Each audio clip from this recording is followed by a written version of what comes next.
Rule 115, Rights of the Accused. It is now during custodial investigation. The right of accused to counsel during custodial investigation is a must, and it can be waived in writing and in the presence of counsel. So the accused may waive the right to counsel during the custodial investigation provided he made a written manifestation in the presence of his counsel. And the right to counsel should be during arrest, custodial investigation, and from arraignment to promulgation of judgment. So the very first from the arrest is the Miranda Rights. It's the right to remain in silent, right to counsel, lastly, right to be informed of those rights. When there is violation of these Miranda Rights, there is, or any admission or confession shall be inadmissible and shall be excluded under exclusionary rule. The Miranda Rights is available only when the accused is in custodial investigation. So when can you say that the accused is already under custodial investigation?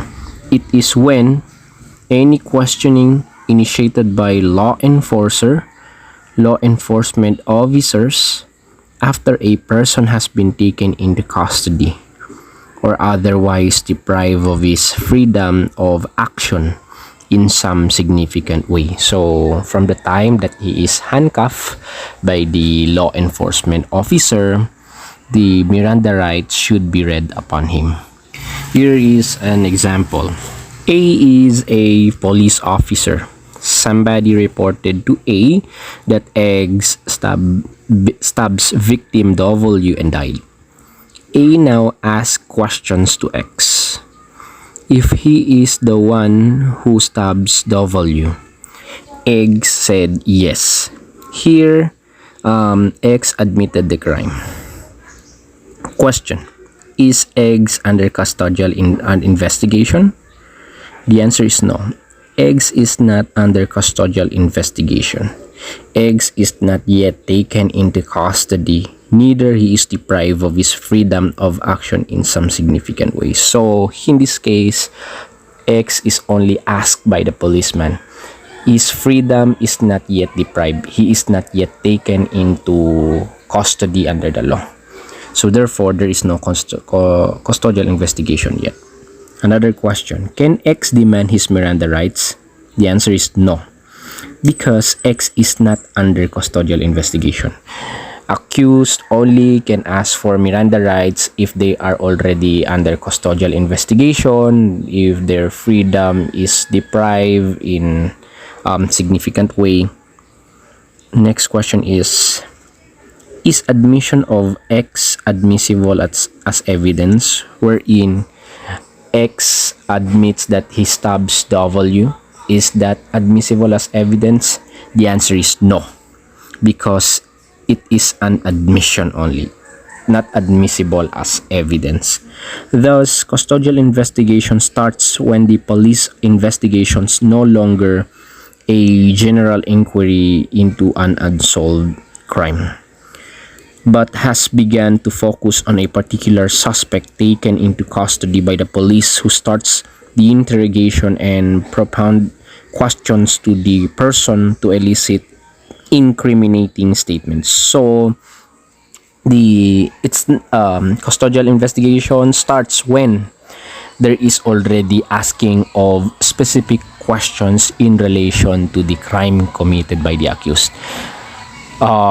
It is not a general question of determining who kills it or why he kills it, but it's already an asking of series of questions, profound questions that is already incriminating statements. So let us be specific. What are the rights of a person during custodial investigation? The very first is that if you are an accused, you have the right to remain in silent. Whatever you say, it will be used against you. Right to be informed of such rights. So you You have the right to be informed of these rights, the right to remain silent, and the right to have competent and independent counsel, the right to choose your own counsel at your own choice, preferably at your own choice. But if you cannot avail one, the state will give you one. That is already the public attorney's office.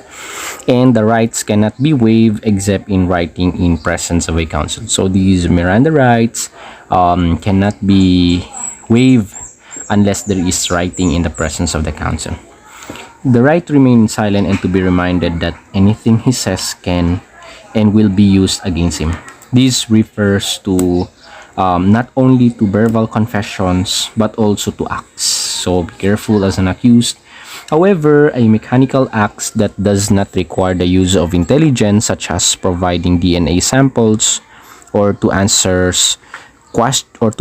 questions, general questions, are not protected under this right. So take note that there are some exemptions wherein you cannot invoke the Miranda rights, wherein you are asked to have a DNA sample or to answer general questions. The right to an attorney or to counsel, preferably of his own choice, is not exclusive. If no choice or not choice is not available, thus one will provided for him.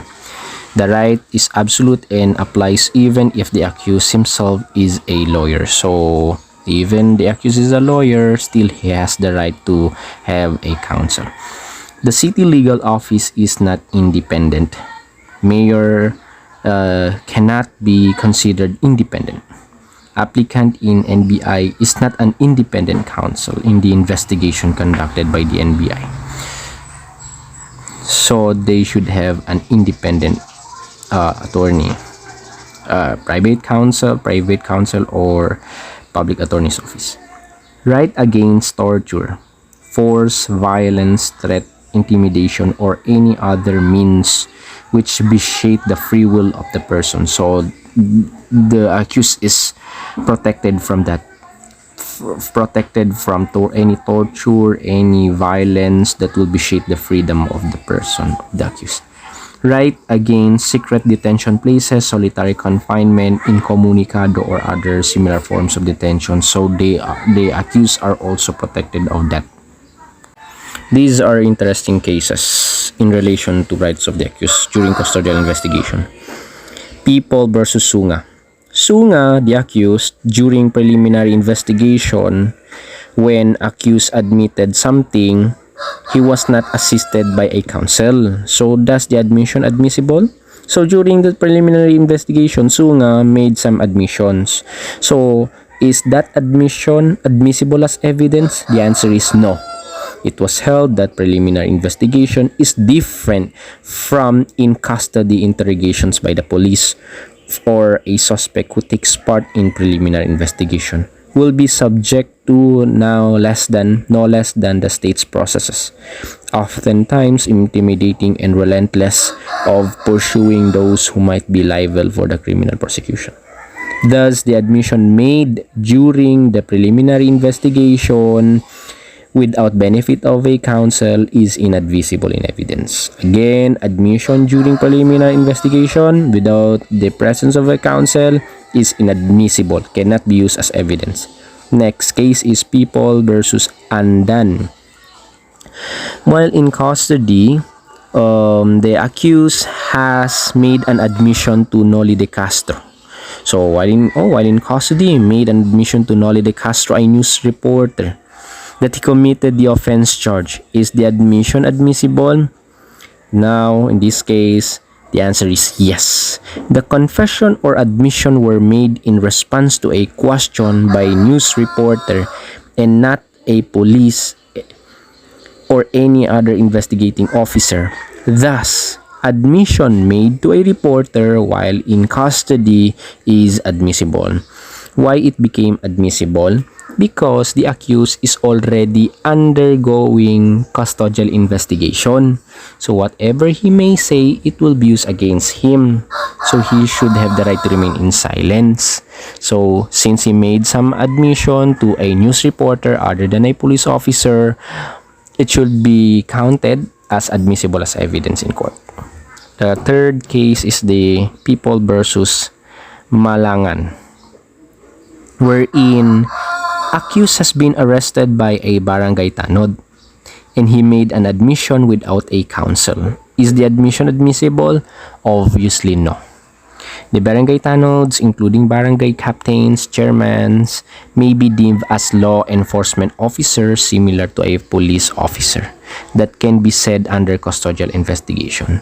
The admission made to a barangay tanod without the benefit of a counsel in the absence of counsel is inadmissible as evidence.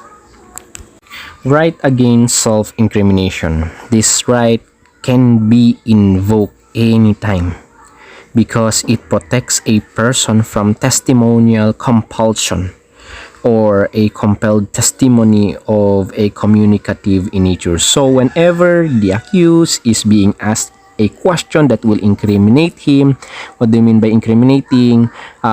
It is putting the accused saying words that will lead him to make liability. It is the question asked him leads him to make answers that will make him liable.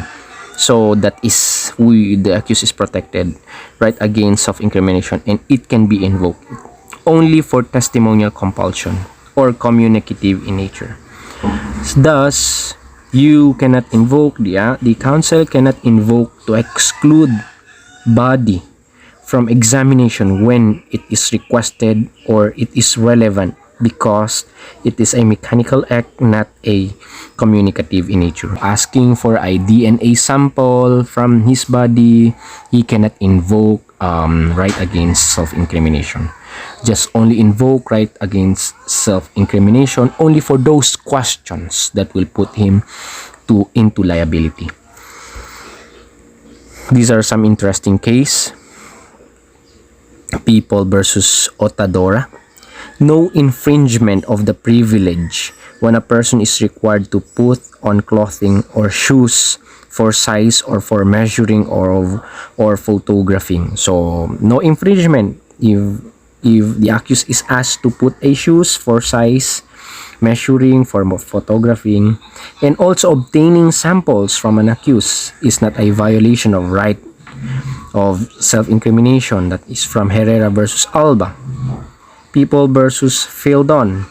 Taking of paraffin test is not a violation, so paraffin test. But as an exemption to that, forced reenactment comes within the ban against self-incrimination. That is People versus Olvis. So when you force the accused to make a reenactment, that's already incriminating. Asking someone to give a specimen of his handwriting by writing is a violation of right because writing is not a pure mechanical right as it involves the use of intellect. In Beltran versus Samson. So therefore, when the accused is asked to write by writing, so it is already a violation of right against self-incrimination because writing is not just only a pure mechanical but it involves intellectual. This time let us go to the right of accused during trial. Take note that the right to counsel during trial is immutable. So immutable, it cannot be waived, can never be waived. It's very important. Different from custodial investigation where right to counsel can be waived in writing in presence of a counsel. So during the custodial investigation, the right to counsel can be waived in the presence of a counsel, but here during the trial it is already immutable, cannot be waived. Interesting case, it has been held that even the most intelligent or educated man may have no skills in the science of law, particularly in the rules of procedure. And without counsel, he may be convicted not because he is guilty, but he does not know how to establish his innocence. This is People versus Holgado. This is from Facebook. Even the most educated man, but he has no skill of law, he does not know the science of law, has no skills about the law, then he will be convicted not because of his guilty, but because he does not know how to establish his innocence. There is no denial of right to counsel. Where a counsel de officio is appointed during the absence of the accused, counsel de parte, or in the case the regular de officio pursuant to the court's desire to finish the case as early as practicable under the continuous trial system. Even though the accused counsel was absent, then the court appoints a counsel de officio. That is not a denial of right to counsel. Right to be informed of the nature and cause of the accusations against him. So that is very important under section 14 paragraph B at article 3 of the Constitution, to be informed of the nature and cause of the cause of accusation against him. Otherwise, if the accused is not informed of it, he does not know the nature and cause of accusation filed against him, he may raise it in his motion to quash the information. Consequences of the right. Section 8 and 9 of Rule 110, implementation of the constitutional right to be informed. The acts or omission constituting the offense must be specifically and clearly alleged in the complaint or information. It must be in the language clear enough for the accused to understand it. The aggravating and qualifying circumstances must be alleged in the information. So this is very important. Very clear. It should be very clear in the complaint or information filed. The acts or omission constituting the offense, the language must be clear to the accused, and also specifying the aggravating and qualifying circumstances alleged in the information. That's part of the right to be informed of the nature and cause of accusation filed against the accused. Right to testify on his own behalf. Yes, he may be compelled to testify, but he may choose to testify. Now, if he testify, he cannot refuse to answer question on cross-examination on the ground that it may incriminate him. No, that's People versus Ison.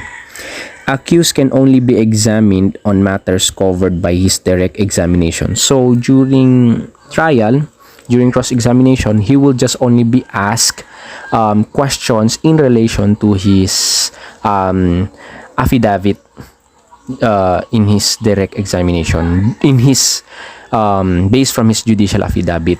Again, there is no reason for the accused not to answer questions on the ground of incriminating, because during cross-examination, the accused will only be asked questions in relation to his judicial affidavit. Thus, if the accused is being questioned on matters not mentioned in direct examination or judicial affidavit, the counsel of the accused must object. Objection, Your Honor, the question is not mentioned during direct examination. Let's go to presumption of innocence as one of the right.